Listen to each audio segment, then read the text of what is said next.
Bobe a Bobku, šli byste na film Neporazitelní se podívat?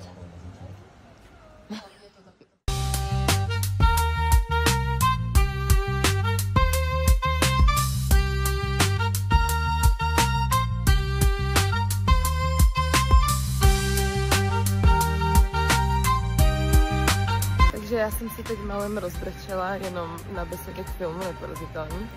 To bude silný, protože to je o nadějích, o emocích, o silných emocích a hlavně o druhých životních šancích a o tom, jak se nevzdát a zůstat neporazitelný. Teď se přesouváme tady k Řídlu.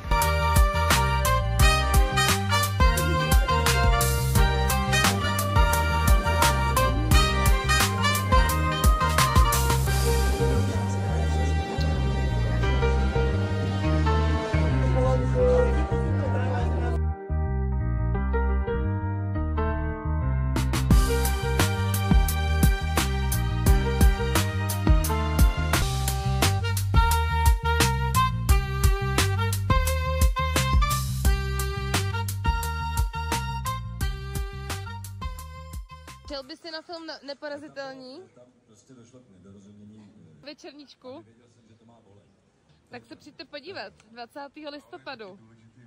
Papa.